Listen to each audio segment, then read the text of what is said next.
Kalau waktu tanya lagi, nah oke. Ini sekarang kita buka sesi tanya jawab nih. Mungkin teman-teman ada beberapa yang mau ingin bertanya. Nanti begini ya, setiap termin tadi seperti yang saya terangkan tadi, satu termin itu isinya 3 pertanyaan untuk 3 orang ya. 3 orang berhak untuk bertanya maksudnya. Nah, kalau jika ingin bertanya, angkat tangan dulu, tunjuk tangan dulu. Sebutkan nama dan kemudian dari mana, maksudnya apakah komunitas atau seorang peneliti atau apa, sebutkan aja dan tunjuk ingin bertanya kepada siapa. Nanti kita kumpulkan 3 pertanyaan dulu, baru dijawab oleh para narasumber. Mohon izin saya berdiri. Nama, dari mana, terus pertanyaannya kepada siapa. Baik. Terima kasih kesempatan yang telah diberikan kepada kami yang hadir di sini. Perkenalkan, nama saya Ersan Susanto, bekerja di Dinas Kebudayaan dan Pariwisata, kebetulan sama-sama di bidang Bu Retno. Kemudian saya juga sebagai praktisi seni, jadi asal saya dari Gunung Tabur. Jadi begini, ada satu pertanyaan dan ada satu permasalahan yang saya sebagai pembina, kebetulan saya juga punya sanggar tari, tapi saya memposisikan diri saya di sini agak secara pribadi dan kedinasan. Jadi begini Pak, saya melempar pertanyaan ini kepada Ayahanda Pak Yangbit, selaku orang tua kita di suku Dayak. Jadi begini Pak, kami sering kalau liburan sekolah, saya memanfaatkan teman-teman dari sanggar tari saya itu untuk berkunjung ke daerah-daerah suku pedalaman atau pesisir, dan itu sebagai tujuan kami untuk membina anggota-anggota kami untuk mempelajari tradisi itu sendiri.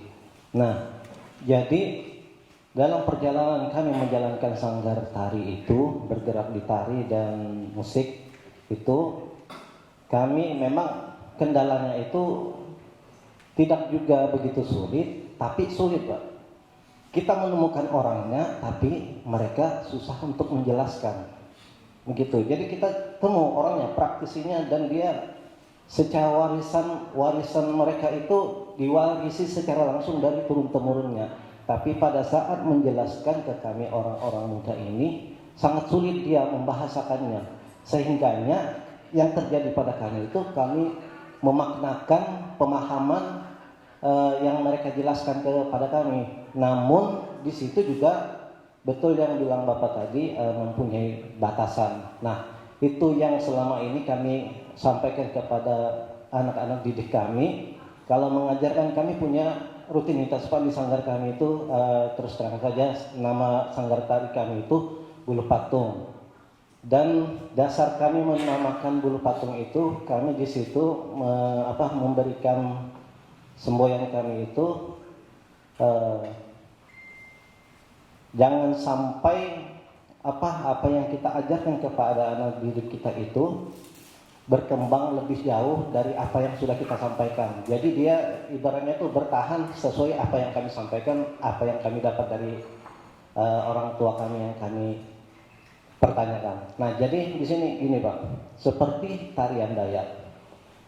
Kalau di luar sana, seperti di Balikpapan, Samarinda, atau di mana-mana, kalau setiap kami, walaupun tidak kompetisi atau berjalan-jalan pada saat itu melihat penampilan tarian Dayak itu ada yang perempuannya itu menari menggigit mandau. Nah, sepengetahuan kami Pak, pada saat kami bertanya kepada, baik itu pernah kami ke Merasa, pernah kami ke Bena Baru, mungkin saya secara langsung belum pernah ketemu dengan Bapak, tapi saya kenal Bapak, kenal betul karena di pemerintahan juga. Nah, jadi di Kabupaten Berau ini sudah mulai ada yang berani menarikan memakai mandau, perempuan memakai mandau. Sebenarnya pengetahuan saya itu benar-benar Dayak perempuan itu tidak boleh memegang mandau atau ibaratnya besi-besian, apalagi ditampilkan pada saat menari dan menggigit mandau itu. Sedangkan itu kan mandau itu Pak, perannya itu laki-laki yang lebih banyak berperan memegang mandau itu. Nah itu, jadi di Berau ini sudah ada mulai yang saya tidak akan sebutkan namanya. Mudah-mudahan ada orangnya di sini dan mudah-mudahan adik-adik Sanggar Tari ini menjadi pengetahuan kita juga. Karena ini tanggung jawab. Saya sebagai orang dinas pariwisata itu juga bertanggung jawab atas generasi lainnya dan secara kepemerintahan. Jangan sampai salah kita menjalankan sebuah kesenian itu tidak berdasar kepada budayanya itu. Nah, jadi yang saya tanyakan di sini, Pak, apakah benar yang sudah kami lakukan itu? Saya kalau dengan anggota saya jangan sampai pernah kita menggunakan mandau penari perempuannya. Terus pakaiannya itu juga kan, Pak, kalau perempuan itu yang belum menikah dan yang sudah menikah adab memakainya tindihan ini bawahnya itu ada juga aturannya. Itu pernah kami tanyakan juga. Jadi makanya dari sisi penari kalau mau mengkreasi baju Dayak jangan sampai lepas dari apa yang sudah kita ketahui yang disampaikan oleh sepuh-sepuhnya. Nah, jadi yang saya tanyakan itu, Pak, apakah di Dayak kita di Berau sini sama dengan sependapat dengan apa yang sudah saya pertanyakan kepada sepuh-sepuh yang di lain seperti Dena Baru merasa itu tidak boleh memegang mandau. Kalau misalnya memegang mandau itu, apakah hukuman yang pada saat kita melihat secara langsung itu, apakah berhak mereka itu mendapat teguran misalnya karena dia belum tahu, apakah bisa diberikan sanksi seperti itu? Karena Pak, pernah terjadi kami sendiri dari anggota kami, memang kami benar-benar tidak tahu. Kami diundang di skadron waktu itu, Pak. Di skadron, kami tidak punya baju asli pada saat itu, baju Dayak. Jadi akhirnya kami menyewa. Pada saat kami menyewa, kami diberikan baju itu. Memang bagus, Pak, baju itu. Tapi kami tidak melihat motif pada saat itu. Pada saat kami nari, muncul di Instagram, di Facebook itu ada yang negur, Pak, orang Dayak. Tapi kami, alhamdulillah, kami bersyukur cara menegurnya secara halus dan beliau itu paham dengan ketidaktahuan kami pada saat itu. Jadi beliau menegur melalui Instagram itu, alamatnya di mana, sanggarnya apa. Jadi akhirnya komunikasi lewat Facebook atau Instagram pada saat itu. Jadi ditegur masalah pakaian yang motifnya harimau, Pak. Nah, itu ada tingkatannya yang memakai itu. Nah, jadi kami ditegur lain kali jangan pakai itu. Nah, itu mohon nanti, Pak, kalau ada kesempatan-kesempatan lainnya, ini perlu diketahui seluruh para sanggar tari. Dan juga baju-baju yang dimodifikasi itu kadang yang terlalu seksi. Ini makanya saya di sini, Pak, sering dijadikan juri pada saat FLS 2N SD SMP SMA. Saya sering tegur itu mereka atau dewan gurunya yang melatih itu. Betul, tarian Dayak itu tidak boleh mengangkat tangan karena menjaga adabnya juga. Tidak boleh terlalu mengangkat, membuka ini. Itu sering saya sampaikan. Tapi setiap ada itu, karena betul bilang ini lagi Pak Bung Adizar, karena melihat YouTube akhirnya menempatkan suatu kreasi itu di mana itu belum mereka ketahui, menempatkan suatu kompetisi dan dikreasikan itu mereka tidak mengetahui. Nah, jadi yang saya pertanyakan itu, Pak, apakah masalah mandau itu tadi perannya yang betul-betul memegang peran itu, apakah di pihak perempuan itu boleh pada saat menarikan seperti itu?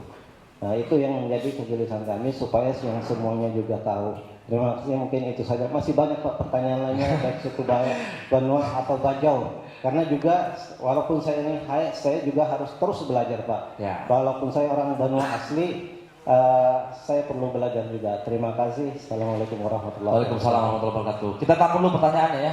Oke. Terima kasih. Assalamualaikum warahmatullahi wabarakatuh. Saya langsung saja. Perkenalkan, saya dari Dinas Perpustakaan dan Kearsipan Kabupaten Berau. Ini sifatnya hanya sharing secara umum pada seluruh narasumber dan hadirin kita bahwa kita berbicara seni dan budaya itu kan warisan ya, dari orang-orang tua kita terdahulu, dan istilahnya kita ini hanya tinggal mewarisi. Harusnya kita tidak menciptakan lagi seni dan budaya itu, kecuali memang ada modifikasi. Nah, warisan selama ini kita kan sifatnya turun temurun, ya kan? Dari orang tua kepada anak, dan semuanya itu mengandalkan lisan, budaya lisan ataupun secara contoh-contoh, ya kan? Nah, saya khawatir karena perkembangan zaman, kemudian adanya terjadi silang budaya, ya kan? Mungkin saya sendiri, mungkin bapak-bapak atau kita semua nanti mungkin punya keluarga dari suku yang lain juga. Ini lama-lama anaknya sudah juga mengalami perubahan dalam seni dan warisan seni budaya. Nah, saya ingin atau apakah sudah ada selama ini seni dan budaya kita yang luhur-luhur tadi itu terdokumentasikan melalui sebuah catatan atau buku sebagai pakemnya, sehingga ketika diwariskan ini tidak akan berubah, ada pakemnya. Nah, budaya ini mungkin yang belum ada selama ini, ya. Jadi kita memang terbiasa selama ini budaya lisan, ya kan? Seperti tadi orang-orang tua kita menceritakan, oh dulu di sini terjadi ini begini, ceritanya begini, asal mulanya begini terus. Nah, nanti generasi selanjutnya mungkin sudah agak berkurang sedikit, generasi selanjutnya sudah agak berkurang, lama-lama menjadi kabur. Nah itu, makanya semua ini mumpung masih ada narasumber yang berkompeten sekali, ini harus ada satu orang atau beberapa orang yang harus bisa menarasikan menjadi sebuah tulisan atau buku, sehingga buku inilah nanti yang menjadi pegangan bagi generasi kita selanjutnya. Kita tidak bisa mengandalkan lagi dari lisan ke lisan, lama-lama pasti akan punah. Nah, kalau kita melihat, saya melihat beberapa seni di daerah Jawa ya, itu yang meneliti memang dari orang luar negeri justru. Ketika dia studi S2 atau bahkan doktor S3, dia meneliti suatu budaya. Jadi dituliskan secara lengkap dan kita enak melihatnya. Oh begini sejarahnya dan sebagainya. Justru orang luar, nah orang kita sendiri mungkin masih kita kekurangan ya untuk sebagai penulis. Saya berterima kasih sebagai Kepala Dinas Perpustakaan dan Kearsipan, ada Pak Saprudin yang selama ini sudah banyak membuat tulisan-tulisan terkait dengan budaya Berau. Nah, saya terkesan sekali dengan Pak Jambe tadi menceritakan bagaimana gong itu 500 tahun sudah berusia lebih. Dan kita mungkin sebagai desa baru tahu sekarang. Karena kita memang tidak mendapatkan informasi itu secara mungkin secara masif dan sebagainya. Nah, kalau ini boleh Pak, artinya ini bisa memang terbuka. Mungkin Bapak bisa membuat semacam tulisan Pak, sejarah ini Pak bagaimana. Ini baru satu gong cerita. Belum lagi yang tariannya, yang tidak boleh begini atau yang tidak boleh mengangkat kaki. Itu kalau ada tertulis kan mungkin sanggar-sanggar tari juga bisa memperdomaninya, sehingga tidak menyimpang dari pakem-pakem yang ada. Ya.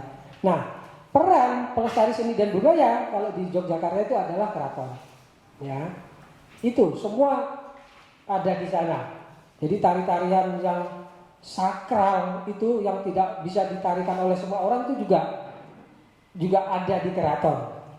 Jadi memang ada yang bisa untuk masyarakat umum, ada juga yang terbatas, ada juga yang tidak bisa sama sekali. Nah, sharing saya adalah bagaimana sekarang kita berpikir untuk membuat suatu tulisan, karya tulis untuk merangkum mencatat semua seni budaya yang ada di Kabupaten Berau. Walaupun mungkin itu juga bukan pekerjaan ringan, tapi mudah-mudahan nanti dinas terkait bisa memfasilitasi dan juga ada orang yang bisa kita percaya untuk melakukannya. Nah, terakhir saya ingin mengutip dari seorang sastrawan bahwa Pramudia Anantatur, bahwa orang boleh pandai setinggi langit, tapi selama ia tidak menulis, ia akan hilang di dalam masyarakat dan ditelan zaman. Mudah-mudahan peringatan ini bisa membuat kita semua. Menulis adalah bekerja untuk keabadian. Terima kasih. Assalamualaikum warahmatullahi wabarakatuh. Oke, langsung ke yang selanjutnya. Ya, oke, dipersingkat. Baik, mohon izin untuk ketiga ayah dan narasumber dan mungkin ke Pak Dekade Bapak itu, terus Bapak Narasumber ada Pak. Langsung ya, oke, baik. Kebetulan saya ingin bertanya secara khusus pada Bapak Fahrul ya. Tapi secara umum boleh ya sedikit saya sedikit mengulas bahwa saya ini pernah, mohon izin Pak, saya pernah mengadakan penelitian tentang musik pengobatan. Waktu itu saya penelitiannya di suku Dayak Gaai Tumbit Dayak, Bapak.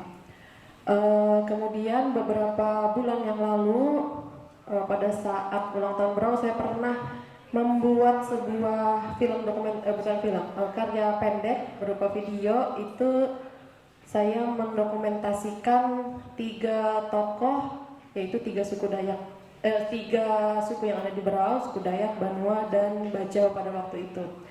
Kemudian kendala yang kami hadapi pada saat penelitian maupun membuat karya itu memang keterbatasan narasumber untuk menyampaikan apa yang kami pertanyakan, terutama masalah pakem-pakem pada 3 budaya itu.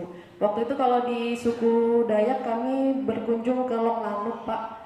Kalau di Berau kami waktu itu berkunjung ke Ayahanda Syahran waktu itu, Pak. Kemudian yang Bajau Ibu Saenah kalau tidak salah, mohon maaf. Itu di Tanjung Batu. Nah, saran saya aja sih Pak untuk program selanjutnya mungkin kami menanggapi pernyataan Kak Abi bahwa memang kalau anak-anak muda mencarinya yang praktis, jadi mohon untuk ada program-program yang menyinggung dengan anak muda, misalnya kayak perlombaan berbahasa daerah kayak yang seperti itu. Saya kebetulan pernah memandu waktu Bapak Kepala Dinas Perpustakaan dan Kearsipan mengadakan lomba, jadi itu sepertinya akan lebih mudah untuk program yang bersangkutan dengan anak-anak muda. Jadi kalau anak muda dikasih talk show seperti ini mungkin bosan atau gimana, apalagi adik-adik yang masih bersekolah. Tapi ketika mereka lomba, mereka akan dipaksa untuk mencari itu. Seperti itu. Dan pertanyaan saya kepada Ayahanda, Bapak Fahrul, kebetulan sepengetahuan saya yang sedikit ini, kan di Berau ini ada Gunung Tabur dan Sambaliung ya Bapak. Nah, ketika saya ingin mengadakan penelitian tentang masyarakat Kabupaten Berau, apakah memang saya harus memilih antara saya mau ke Gunung Tabur atau mau ke Sambaliung, atau ada garis tengah yang bisa saya acu untuk mengadakan penelitian tersebut agar bisa dua-duanya masuk. Saya masih miskin sekali dengan pengetahuan tentang garis tengah antara Sambaliung dan Gunung Tabur, bisakah disatukan atau memang harus dipisahkan? Seperti itu Ayahanda, mohon maaf jika ada kesalahan. Mungkin sekian dari saya Erin Merdekawati, mohon pamit. Assalamualaikum warahmatullahi wabarakatuh. Waalaikumsalam warahmatullahi wabarakatuh. Baik, langsung saja ada pertanyaan pertama. Kemudian digigit katanya. Nah, dan juga pertanyaan tadi, apakah ketika menemukan hal itu boleh ditegur? Dia punya hak untuk ditegur atau memang ada sanksi untuk hal itu? Apakah kita di Berau boleh seperti itu menari menggunakan parang, perempuan menari menggunakan parang? Gitu. Oke, ya terima kasih. Ini yang kita tunggu-tunggu, pertanyaan dari generasi muda terkait dengan adat atau tradisi ya. Kalau kita berbicara judul tadi tradisi kan, dengan adat istiadat. Memang itu benar adanya. Nah, perlu saya sampaikan bahwa kesimpulan tidak boleh. Karena yang namanya perempuan tidak pernah pakai parang dalam hal kesenian. Karena parang ini maknanya luar biasa buat seorang laki-laki, kalau bisa dibilang jantan. Dan bahkan penggunaannya itu punya arti pada saat dia mencari musuh atau dia mau jadi sebagai seorang laki-laki. Saya katakan tadi, maka pakai mandau itu untuk potong kepala. Itu zaman dulu. Makanya kami larang keras yang namanya perempuan memegang mandau. Karena perempuan itu adalah dilindungi oleh pihak laki-laki. Kerjaannya itu di dapur. Kalau berbicara tentang kesenian, mereka pakai nyon itu. Seperti menari memotong padi. Nah, mereka potong padi, menggati, bilang kita masukkan di lanjung. Nah, itu bahasa Berau, nyon kami bilang. Nah, itu saja yang boleh mereka praktekkan dalam hal menari atau kesenian. Nah, saya mohon maaf, saya tidak tahu dari latar belakang budaya mana membawa nama Dayak, karena saya tidak pelajari Dayak Kalteng, Kalbar dan sebagainya. Yang saya tahu kami di Kaltim secara umum dan khususnya Dayak Sagai ini dari Kungmul ini, kami sangat pantang dengan hal tersebut. Karena itu mencidra nama baik seorang laki-laki. Sama saja kalau bahasa adat itu dia mau mengambil alih kepemimpinan. Itu arti adat kalau bahasa adatnya. Kalau bisa saja itu menjelaskan itu halus merinding kita ya Pak Saprudin. Kalau mau berbicara tentang bahasa adatnya itu, bahasa gaai itu. Saya bahasa Indonesia ini agak kasar kalau kita istilahkan itu. Sama hal dia mengambil alih untuk menggantikan laki-laki itu. Makanya kami pantang sekali. Nah oleh karena itu saya katakan pada siang hari ini tidak boleh perempuan menggunakan parang untuk menari dalam kreasi apapun. Itu walaupun belum tertulis ya Pak beliau. Kita harapkan juga dari dinas pariwisata supaya ini jangan menunggu bola, sambut bola. Itu Pak Saprudin sudah tahu kok cerita itu. Coba ditulis karena kami ini jarang menulis dan bahkan tidak menulis, hanya tahu cerita turun temurun seperti yang saya katakan tadi masalah gendang itu ya, bukan gong. Kalau gong itu agung itu beda, gendang itu yang panjang itu, kuung kami bilang. Kuung itu gendang itu yang panjang itu. Tidak ada yang punya selain kita di Berau ini. Ada modang punya sudah tinggal 1 meter, kita punya itu 3,5 meter. Bahkan ada yang 4 meter di hulu itu, tidak boleh diturunkan itu. Itu sakti betul. Itu habis dipakai langsung dinaikkan di bawah rumah bekolong begini, disimpan. Makanya usianya segitu lama. Nah kemudian terkait dengan tarian itu kalau adik-adik ke pedalaman tanyalah kepada orang aslinya. Betul yang Bapak katakan tadi itu, adik katakan tadi itu ada faktor kesulitan untuk berbahasa gitu ya. Ya memang kalau bisa tanya kepada yang aslinya, kemudian panggil anak-anak untuk menjelaskan. Jangan tanya kepada orang, saya mohon maaf ini pengalaman. Misalnya saya, istri saya orang luar, ya, dia memang tahu budaya kami, dia bisa menjelaskan, tetapi arti halusnya itu dia tidak bisa. Itu pernah kejadian di Tumbit Dayak, Pak Arif ya, Pak Arif itu orang Bugis sudah puluhan tahun, bahkan bercucu di Tumbit Dayak. Dia bisa menjelaskan arti makna dari kesenian tradisional, tetapi ada beberapa yang meleset di sana karena dia tidak terlalu paham halusnya itu dari bahasa Sagai itu sendiri. Nah makanya maksud saya itu tanya kepada orang tua, dan dari orang tua itu kalau dia tidak bisa bahasa Indonesia, bahasa Berau pun lincah kok mereka itu tahu sudah. Nah kalau perlu ada penterjemahnya, ambil anak-anak muda yang di kampung itu bisa menerjemahkan. Itu kalau untuk komunikasi. Sekali lagi saya harapkan supaya jangan sampai salah informasi.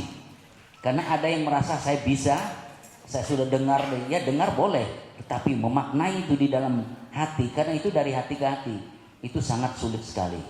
Dan saya sendiri merasakan itu. Kalau saya tidak berulang-ulang tanya ke orang tua kami, saya tidak akan memahaminya. Dan pemahaman saya itu masuk ke dalam batin. Itu yang luar biasa yang bisa kita ungkapkan kepada orang lain. Nah itu terkait dengan kesenian tadi itu ya, termasuk tata cara berpakaian. Nah sekarang kita akui dan kita hargai beberapa teman ya, anak-anak kita generasi muda. Kalau dulu kan tidak pakai tutup kepala, selain ini topi perempuan itu beda ya dengan topinya laki-laki, album kami bilang. Nah sekarang ada yang pakai jilbab, tidak dilarang itu, silahkan, karena itu sudah kondisi kita sekarang.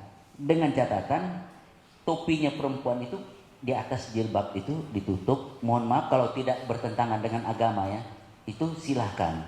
Kalau tidak pakai juga tidak apa-apa. Kemudian untuk pakaian bawah kan sekarang bisa pakai yang lengan panjang. Ya lengan panjang itu sampai di mata tangan. Kalau kaki sampai di mata kaki, jangan tanggung. Kalau tanggung itu kalau bahasa kami itu setengah laki setengah perempuan. Dan bahkan dia tidak tahu adat.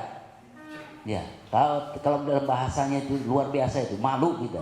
Kalau disebutkan itu, itulah tadi kata kasar itu, apakah kamu laki atau perempuan? Nah itu diartikan dalam bahasa Indonesia, tetapi dalam bahasa daerah itu luar biasa. Menegur kita untuk tidak melakukan tata cara berpakaian seperti itu. Nah kita maklumi dengan kreasi-kreasi sekarang itu, yang penting itu ada batasannya. Seperti taat tadi harus tertutup Misalnya dia tidak sampai di mata kaki, mungkin dia pinjam ya, kebanyakan kan dipinjam di atas mata kaki, mungkin 1 jengkal dari mata kaki, tidak apa-apa. Asal jangan sampai yang di sini kelihatan, apa paha kita bilangnya. Kenapa orang Dayak itu pakai ukiran zaman dulu itu di sini? Karena ini sangat pengaruh bagi kita laki-laki. Mereka bikin ukiran, tapi tidak sembarang orang pakai ukiran yang di sini. Itu sangat sakit. Itu dari nenek ini, Pak Haji Adiningrat punya mama, punya ya dia punya tante itu punya ukiran di sini. Itu keturunan itu, tidak sembarangan itu. Itu yang punya itu di sini. Karena apa? Jangan sampai kelihatan itu. Sangat kuat adat itu di situ. Kalau kelihatan itu ditegur sampai nenek itu merasa malu di situ. Artinya tidak mengajarkan anakmu itu dalam adat. Nah itu ya. Kemudian tata pakaian tadi, kalau misalnya dia pakai jilbab, tidak pakai topi, nah ini pakaian baju harus tutup di sini. Kalau yang tadi itu sudah kreasi, itu zaman sekarang pakai rompi kan. Nah makanya dia nari itu agak tekan, jangan sampai tinggi begini. Nah itu yang perlu kami sampaikan. Demikian juga pihak laki-laki, ya kalau laki kita kelihatannya bebas saja, yang penting santun, sopan dalam kreasi-kreasi itu. Tidak perlu jungkir balik seperti atraksi-atraksi itu. Dan kedua, kita sangat pantang yang namanya buat atraksi itu seperti yang kita lihat di YouTube itu ya, gosok-gosok parang di badan itu. Tidak ada di budaya kita di Berau itu. Tidak ada menunjukkan aku paling jago, paling kebal. Tidak ada itu. Ya. Silahkan dilihat di YouTube di mana-mana perkembangan sekarang. Tidak usah lah itu. Tidak usah ditiru itu. Tolong ya diingatkan kepada anak-anak itu. Jangan lakukan itu atraksi itu. Kami juga orang tua sangat bertolak belakang dengan hal itu. Seolah kita yang paling hebat. Nanti tidak jadi IKN di Kaltim ini.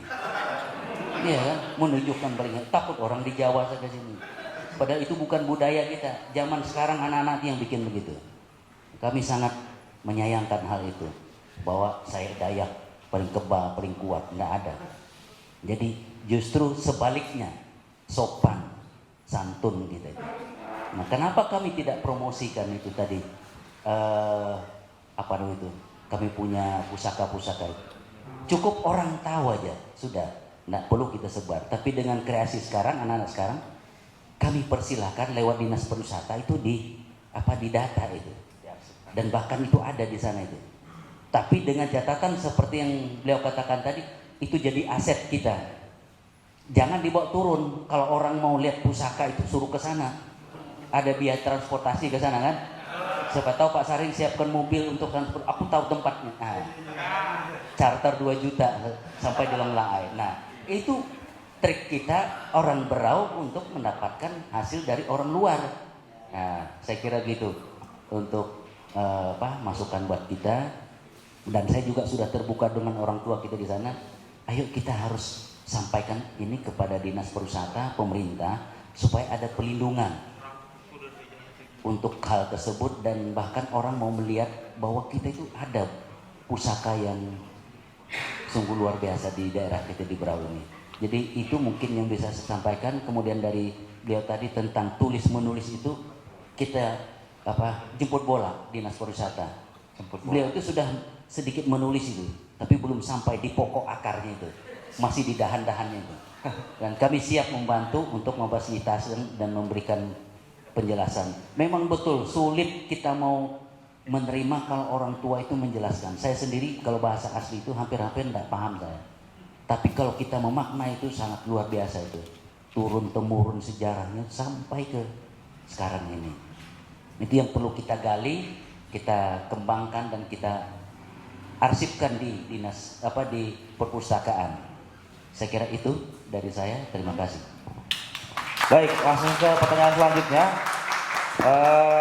Ini soal yang disampaikan dari Pak Kadis Dinas Pengarsipan tadi. Kalau beliau bilang kenapa hal-hal kayak yang disebutkan tadi kayak ada gong, ada apa segala macam itu tidak diarsipkan, jadi orang-orang tahu, atau dituliskan, jadi orang-orang bisa dapat informasinya segala macam. Nah katanya Bang Repli mungkin bisa menanggapi langsung Bang soal literatur mungkin maksudnya ini untuk menjadi bekal bacaan buat anak-anak Baik. Generasi selanjutnya. Terima kasih Pak Kadis ya. Tapi jangan lama-lama ya Bang. Enggak, sebentar aja. Udah mau ajan kalau Insya Allah setelah Pak Ayahanda Safruddin saya akan menyelesaikan tulisan saya. Saya apa yang dikatakan Ayahanda tadi jemput bola, setelah 25 Januari saya pertemuan dialog Bajul Internasional, saya mulai merangkai adanya cocoklogi dan data-data, sumber data yang empiris yang bisa akan merangkai suatu tulisan nanti bagaimana peradaban Bajau yang ada di Kabupaten Berau, dan ini akan membantu Ayahanda Safruddin itu bisa melengkapi tulisan-tulisan beliau.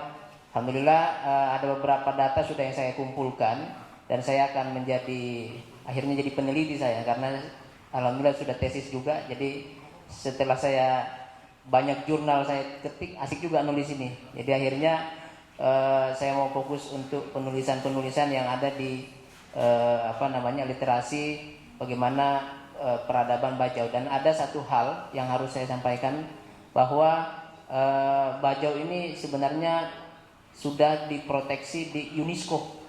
Jadi 2017 itu kita sudah pertemuan di Sabah, itu kita sudah gelar konferensi dengan negara-negara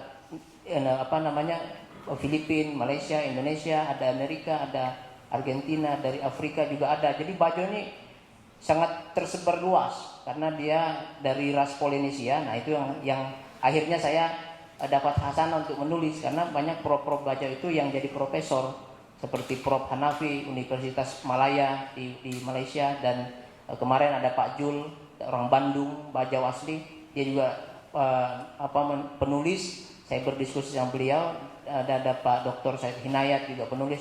Insya Allah ada kamus Bajau yang akan saya hibahkan ke Dinas Pariwisata untuk bisa menambah literasi kita. Mungkin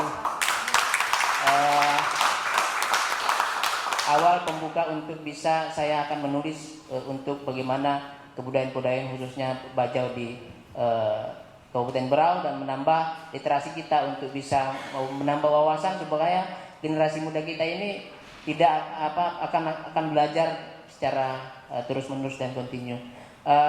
Itu yang pertama, saya jawab sekalian dari mbaknya itu. Pertanyaan masalah pengobatan ya. Pengobatan memang kami di Bajau itu ada dua. Yang pertama bak jamu. Bak jamu itu kalau pengobatan tradisional itu artinya menjamu itu beramai-ramai. Jadi beramai-ramai kita melakukan pengobatan, tapi itu pengobatan kampung. Kalau di Dayak mungkin namanya ada melas kampung ya. Melas kampung. Nah kalau kita di Bajau itu namanya bak jamu. Jadi bukan hanya orangnya diobati, tapi juga kampungnya diobati gitu. Jadi itu bak jamu. Nah kalau misalnya pengobatan tradisionalnya yang secara personal anak bakjin. Jadi bakjin itu ada mungkin pernah ditampilkan oleh Handa waktu masih aktif di Dinas Pariwisata di TNI ya.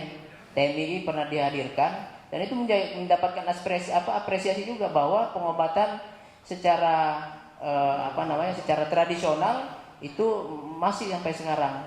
Nah, kami juga berduka karena kenapa salah satu tokoh pengobatan tradisional itu berpulang. Orang tua kita, Ibu Marawiyah, mungkin baru sebulan yang lalu sudah berpulang, dan beliau yang tahu dengan pengobatan Bajau yang ada di Bajau. Dan itu akan terus menerus, ada penggantinya lagi. Nah inilah yang dikatakan dengan regenerasi yang harus kita jaga, karena setelah generasinya ada lagi di bawahnya, setelah di bawahnya ada lagi. Nah ini harus berkesinambungan dan harus kita lestari. Mungkin itu dari saya. Assalamualaikum warahmatullahi wabarakatuh. Terima kasih Bang Rafli. Oke, langsung ke pertanyaan terakhir tadi dari Saudara Erin Merdekawati kepada Ayahanda Fahrul. Pertanyaannya adalah, ketika dia ingin penelitian, apakah harus penelitian tentang Berau lah kita gitu? Apakah dia harus memilih Gunung Taburkah atau Sambaliung, atau ada jalan tengahnya yang menggabungkan keduanya? Atau memang sebenarnya Anda harus memilih karena beda pilihan? Nah, silahkan Ayahanda Fahrul. Terima kasih. Kami menjawab pertanyaan dari Mbak itu tadi. Gunung Tabur Sambaliung itu sebenarnya sama. Satu ya, adat istiadatnya sama, tidak ada beda. Nah cuma sementara ini, ya, makanya saya tadi katakan, kami baru hari ini terlibat di dalam forum begini nih, yang tadinya kami tidak pernah tahu. Apapun dibuat orang tentang seni budaya ini, kami sebagai orang itu tidak pernah tahu mengenai keseniannya, budayanya, adat istiadatnya, tidak pernah tahu. Jadi kami dengar-dengar aja. Alhamdulillah pada hari ini sudah ada acara begini. Mungkin mudah-mudahan acara ini bukan hanya hari ini saja, karena apa yang disampaikan tadi oleh Pak Jambit maupun dari dari Bajau, sebenarnya kita harus rajin ke masyarakatnya. Nah, mungkin tadi ya, karena kita ini istilahnya miskomunikasi ya, sebagai apa yang disampaikan oleh anak Daini tadi kan, namanya anak muda ini power ringkas saja.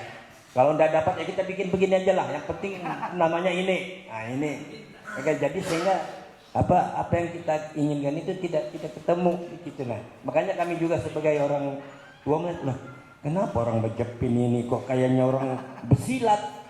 Padahal tari jepin ini kok bagus, lembaga mulai pakaiannya begini, apa sekarang ini kok jepin apa ini? Nah itu yang menjadi yang sekarang yang berkembang. Nah termasuk sering kita melakukan tarian-tarian itu kan, kalau tarian itu kadang-kadang tarian Bajau digabung dengan Dayak, digabung dengan Jepin, mana musiknya, mana ini, kita juga bingung. Ini siapa lagi yang giliran menari ini? Nah karena musik itu hampir sama saja, tidak beda. Nah inilah, jadi kami menginginkan kita tampilkan kan satu-satu lah gitu, jangan kalau orang tidak paham juga mana tarian Bajau, mana tarian Dayak, mana tarian orang Benua ini. Nah kalau kita orang sini mungkin paham saja, apalagi yang membuat ini paham, tapi yang menonton bingung. Nah jadi kalau seperti apa tadi yang disampaikan, bisa saja Sambaliung bisa kita menelusuri, ke Gunung Tabur bisa.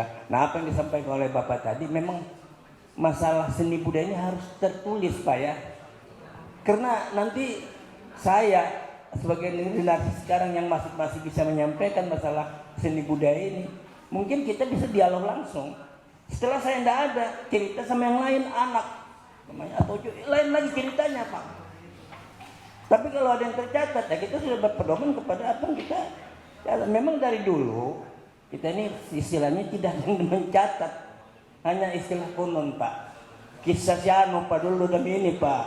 Nah, indengku dulu pakai kisah demi ini. Nah, datang ke amanya lain lagi kisahnya. Datang ke cucunya lain lagi. Jadi cerita kadang-kadang tidak sama. Ini mohon maaf lah. Sebenarnya kita mengadakan hari jadi itu yang dinamakan adat itu sebenarnya menurunkan perahu perlombaan di Gunung Tabur, bukan adat. Sama dengan kita memotong tumpang di Sambaliung. Nah sebenarnya adat Gunung Tabur sama orang Benua kita ada beda. Yang namanya adat namanya Palas Benua, ini Bajau, Tulak Bala. Nah kalau di sini dulu Pak, kenapa dulu ada Palas Benua, Tulak Bala dan sebagai pengobatan tradisional sebenarnya kalau di agama sekarang itu banyak yang sirik Pak, disirikkan. Oh sirik tidak boleh. Ya kalau dulu kan gimana orang tidak ada dokter, tidak ada bidan, tidak ada perawat, mau apa? Hanya pakai air tawar ini bisa orang sembuh. Memang itu pada saat itu Pak. Jadi bukan kita menuhankan itu, bukan kita berpedoman kepada, kita melihat inilah orang tua kita dulu kasihan karena tidak ada apa-apanya. Istilah orang sekarang ini tidak ada rotan, akar pun berguna. Nah dengan keyakinan itu bisa sembuh. Dan memang keadaannya kayak gitu Pak. Kalau sekarang memang sudah canggih, ya kan? Jadi tidak bisa kita samakan. Nah oleh karena itu kita ini hanya mengingatkan kepada generasi-generasi anak cucu kita, inilah nenek moyangmu dulu hidup memelihara kau dengan cara begini, sehingga kau jadi sekarang jadi insinyur, jadi profesor, jadi doktor. Kalau nenek moyang kita tidak ada yang jadi profesor. Jangan kamu dulu menulis saja tidak pernah, melihat kertas saja tidak pernah. Nah inilah kita bukan bukan mau mengorek kembali, istilahnya kita mau memperdomani, bukan. Kita hanya mengingat masa-masa lalu itu, bagaimana orang tua kita membesarkan kita dengan kehidupan yang sangat sederhana. Dan memang pada saat itu memang keadaan memang begitu. Nah, jadi kembali lagi, kalau mau peneliti silahkan cari orang-orang atau di Gunung Tabor atau Tembelang, boleh-boleh saja. Nah, macam saya sebagai, walaupun mungkin saya dianggap mungkin saya paling bisa lah, dan enggak, saya enggak bisa. Cuma mungkin saya tahu, wah ini ada Pak Saripudin sana yang tukang tulis itu mungkin lebih paham dari saya. Saya bisa menunjukkan, datang di sana lebih cerita sama saya. Nah, samalah sama di Sambaliung, datang ke rumahku. Mungkin orang benua yang paling tolen itu mungkin dibebani bangun. Nah, mungkin saya bisa membawa kok ke sana datangi si anak itu mungkin bisa banyak mencerita tentang masalah adat istiadat atau seni budaya orang benua. Nah, sama dengan Tajangkit tadi kan. Jadi sedikit tak menyinggung lah tadi ada menggigit mandau betulan. Nah itu tadi karena Dayak ini banyak Pak. Tapi khusus untuk Dayak Berau tidak ada yang acara begitu itu. Ini kebanyakan Dayak dari luar datang ke sini membawa budayanya sendiri sehingga dikira Dayak kami, Dayak kita orang benua ini kan. Nah, itu kesian. Apa itu bukan budaya. Itu menunjukkan kejagaan kami tebal loh, kami berani. Itu boleh sebenarnya. Itulah. Mungkin itu anekdot yang kami sampaikan. Jadi silakan karena Sambaliung Gunung Tabur itu tidak ada bedanya. Sama orang Banua itu sama adatnya. Sama adat peribahasanya, apa bahasanya pun sama, tidak beda. Namun orang Gunung Tabur menyanggup makan dan Sambaliung makan dia. Sama, tidak ada beda.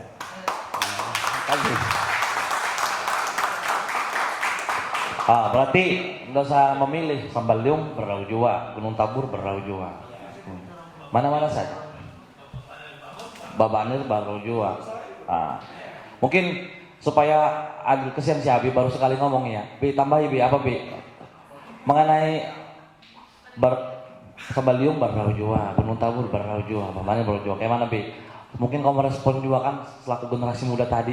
Waduh, singkat aja. Seperti yang Pak Ayahanda kita sampaikan itu sama. Jadi kita tuh sebenarnya satu nenek moyang dari Raja Aradin Dipat Haji Raden Surya Kertokusuma, Badi Dikurinan, Badi Dipatung. Cuman memang ada beberapa yang masih jadi perdebatan. Terpecahnya kita menjadi dua kerajaan itu masih jadi, ada yang berversi nama rajanya Aji Dilayas, ada juga yang berversi namanya Aji Dilayak. Tapi secara resmi kalau Gunung Tabur menjadi kesultanan itu di zaman Zainul Abidin kedua. Itu baru resminya kita menjadi Kesultanan Gunung Tabur. Tapi bahasa kita sama, hanya saja membedakan dialek kita. Kalau orang Bobanir Bangun itu notabene lebih mengayun-ngayun. Itu asli. Kemana? Ke Wading, kemai dulu mengopi. Ke Birang lain lagi. Gunung Sari daerah Segah juga beda lagi. Jadi jangan salah, daerah Segah juga ada suku Berau di Gunung Sari. Sebelahnya Tepian Buah. Seperti itu mungkin yang bisa saya tambahkan Bang Prima. Oke, terima kasih. Oke, teman-teman, ini mohon maaf ya saya selaku moderator karena tadi mengarah juga ke acaranya kan. Kita masih kurang nih, terasa banget nih masih kurang. Mungkin buat teman-teman yang masih penasaran tentang apa yang tersampaikan di segmen pertama ini bisa langsung menghubungi para narasumber kita ini secara langsung kan, mau bertanya-tanya soal Banua, ada Papa Harul, ada si Abi, ada kalau masalah Dayak tadi yang masalah pakaian kita sudah bahas. Tapi banyak yang belum tertuliskan juga ternyata bicara soal pengarsipan, literasi dan lain-lain. Bang Refli juga kalau misalnya ada yang ingin bertanya soal pengetahuan suku Bajaunya dan beliau juga aktif menulis ternyata. Nah, kira kata saya mengucapkan terima kasih, mohon maaf nih apabila waktunya kurang karena kita sudah hampir masuk jam. Nanti kita lanjut lagi jam 1:30 itu di segmen kedua kita akan bahas tuntas masalah pengarsipan. Nah mungkin Pak Kadis boleh nanti datang lagi. Dia orang-orang yang merekam, mendokumentasi, mencatat, meneliti akan hadirkan di segmen kedua. Buat teman-teman yang ingin mengulik perihal itu silahkan datang di segmen kedua. Nanti yang segmen ketiganya, nah kamu inovatif, pengkarya-pengkarya itu nanti silahkan datang aja. Oke, Ada tambahan sedikit? ya. 1 menit saja. Oke, 1 menit. Untuk memberikan semangat Bu untuk generasi muda. Siap. Kebetulan saya ini insinyur arsitektur, untuk mendesain, untuk budaya dan lain sebagainya. Kalau untuk menulis saya angkat tangan. Tapi untuk merancang merencana bangunan gedung dan untuk kerida budaya kita siap. Dan harapan saya ke depan coba generasi muda mengusulkan kepada pemerintah untuk kita mengadakan membuat suatu wadah kerida budaya. Di wadah itulah kita akan mengembangkan kreativitas kita ini. Brau bajau dayak gitu ya. Baik seni ukir, seni lukis, seni musik dan lain sebagainya ada di sana. Brau saja tidak punya itu. Silakan kita ambil yang lokasi yang diobrak-abrik itu, yang koridor Iya, itu. betul Pak. Diratakan 2 hektar. Taman budaya Pak. Usulkan ke pemerintah, nanti saya kan desainkan itu nanti. Yang penting adik-adik dukung lewat dinas pariwisata usulkan itu. Dukung Kita- kami Pak. Ya, Dukung. kami siap itu. Ini kemarin kan kebetulan saya sebagai putra daerah sudah membuktikan Pasar Aji di Layas itu hasil karya tangan putra daerah. Luar biasa. Tepuk tangan dulu Bapak Jangbit. Oke, terima kasih. Oke, bikin taman budaya Pak Jangbit yang garap. Kita ngisi nanti Pak. Oke, terima kasih kepada seluruh para narasumber ya. Mohon maaf ya kalau ada salah-salah. Makasih Ayahanda Fahrul, makasih Pak Jangbit, makasih Bang Repli, Abi, Kaeson, perwakilannya. Oke, mohon maaf bila ada salah-salah kata. Jangan lupa nanti datang lagi di segmen kedua di setengah dua siang ya. Terima kasih, saya kembalikan ke moderator. Sebentar kami. Ya, baik, kita berikan tepuk tangan dulu untuk segmen 1 kita yang alhamdulillah sudah selesai. Kami mohon dengan hormat kepada moderator, 4 narasumber, dan kami mengundang juga Bapak Kepala DKD Kabupaten Berau, kemudian Kepala Dinas Perpustakaan dan Kearsipan. Kami mengundang juga Bapak Saprudin Itur dan Bapak Erson Susanto untuk melakukan sesi foto bersama menandakan berakhirnya segmen 1 kita. Dan tidak lupa kami menyampaikan bahwa setelah ini pukul 13.30 kita akan memulai segmen kedua dengan topik tradisi estetika dokumenter seni dan budaya.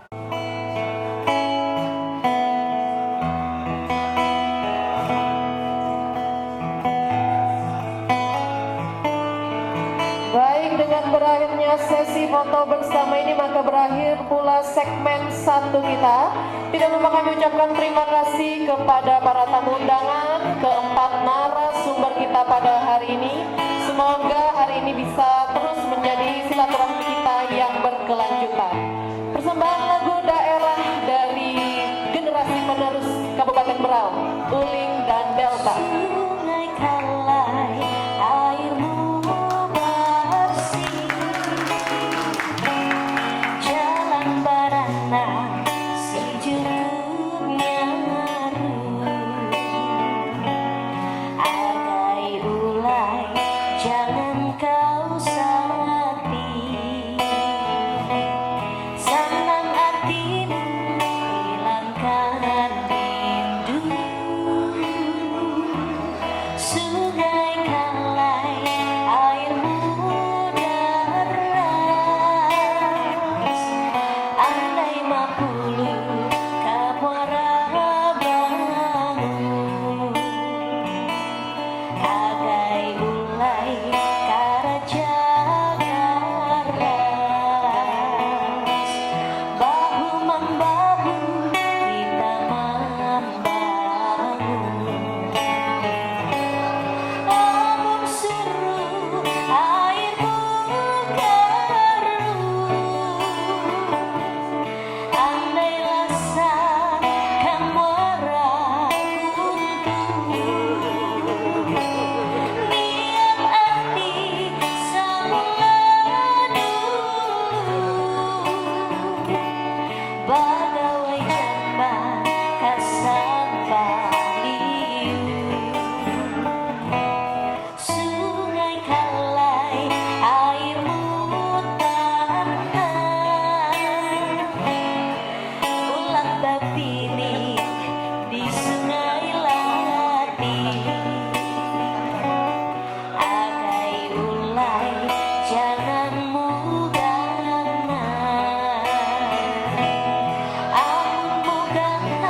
jamban kasambang liu